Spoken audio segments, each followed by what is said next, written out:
আমার চ্যানেলে তোমাদের সকলকে স্বাগত। আজ আমরা ক্লাস 3 রায়ান মার্টিন প্রশ্নবিচিত্র থেকে অঙ্কের দ্বিতীয় পর্যায়ক্রমিক মূল্যায়নের 6 নম্বর স্কুল সলভ করব।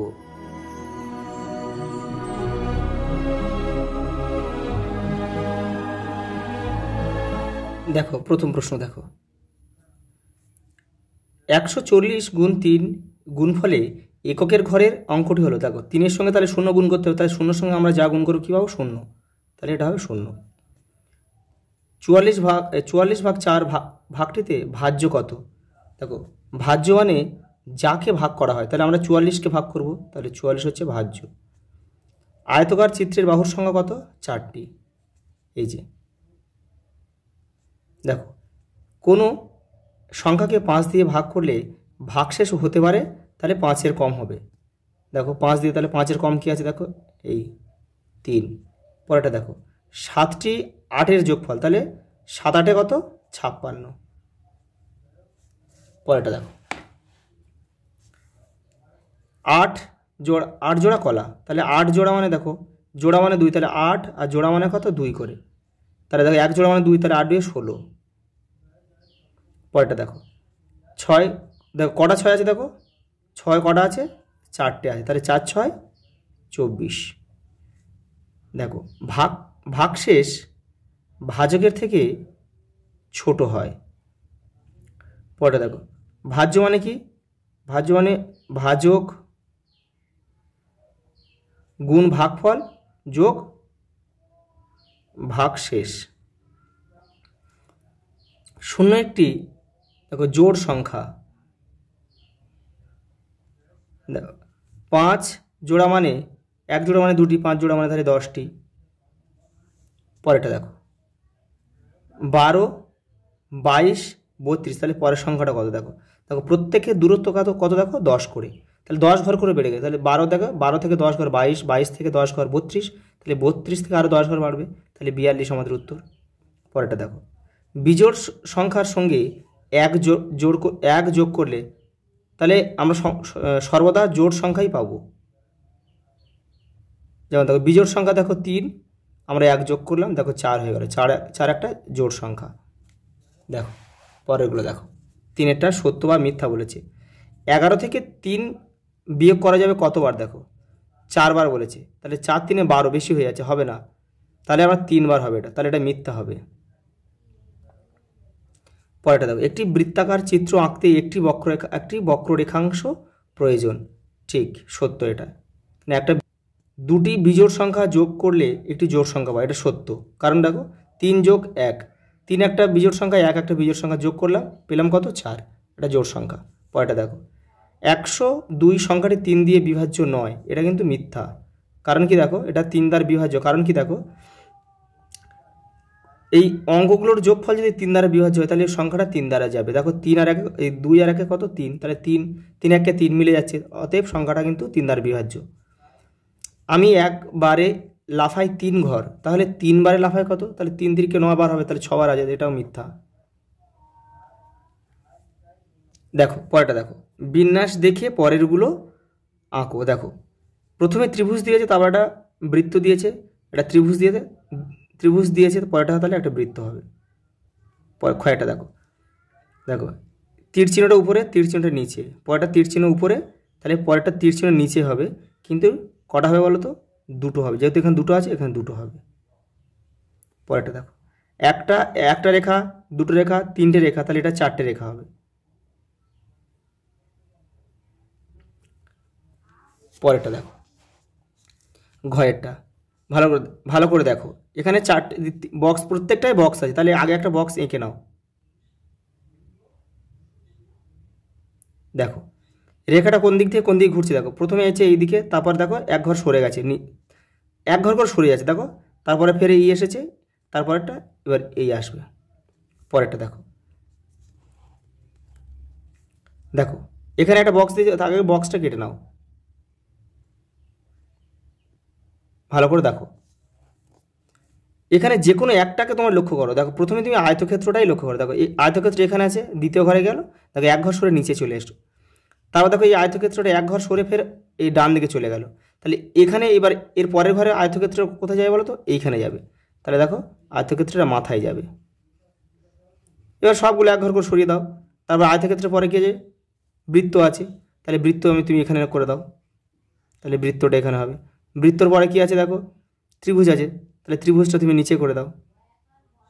তারপর দেখো ত্রিভুজের পরে কি আছে স্টার আছে, তাহলে স্টারটা তুমি এখানে এঁকে দাও। এটা উত্তর হয়ে গেল। পরেরটা দেখো 5টা গুণ করো। 1 2 3টে গুণ আছে দেখে নাও।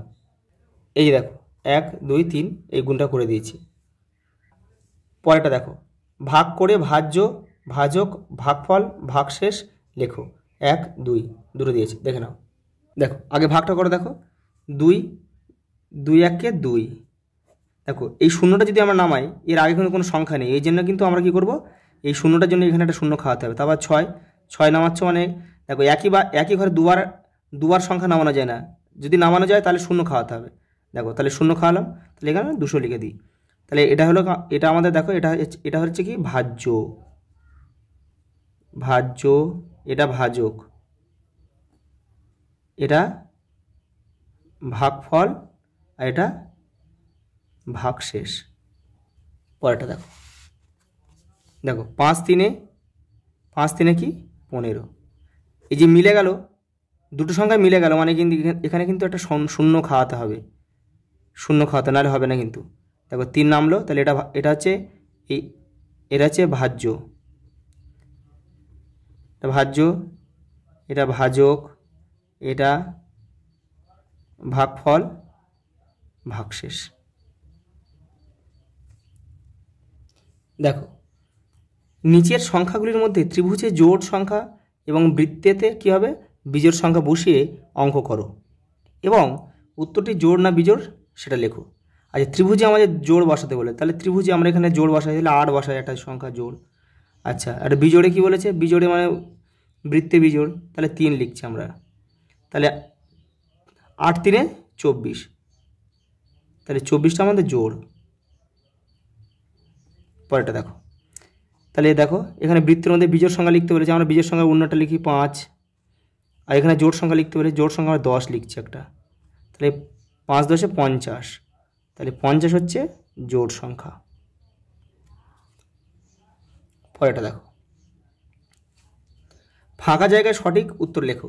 দেখো এখানে ভাগফল দিয়েছে, ভাজক দিয়েছে, ভাগশেষ দিয়েছে, তাহলে এটা আমরা জানি। দেখো ভাগফলের সঙ্গে ভাজক গুণ করব, তাহলে 5 লাম 45 আর 3 কত 48, তাহলে এখানে আমরা লিখবো কত ভাজ্য কত 48, আর এটা 5 দিয়ে 5 লাম তাহলে 45 মিলে গেল। দেখো ভাজ্য সমান সমান আমরা কি জানি ভাজক, আর এটা কি ভাগফল যোগ ভাগশেষ, তাহলে ভাজক আর ভাগফল আমরা গুণ করলে কত 5 লাম 45 পাবো, আর এখানে ভাগশেষ কত 3, তাহলে কত হলো আমাদের 48 হয়ে গেল। দেখে নাও। পরেরটা দেখো, একটি গরুর গাড়িতে 7টি বস্তা আছে, প্রত্যেক বস্তায় 35টি করে শশা আছে, গরুর গাড়িতে মোট কটি শশা আছে হিসাব করে, তাহলে গুণ হবে, তাহলে 35 গুণ 7, দেখো 5 সাথে দেখো 5 সাথে 35 5 আর থেকে 3 আর 7 3 সাথে 21 আর 3 24, তাহলে 245টি শশা আছে।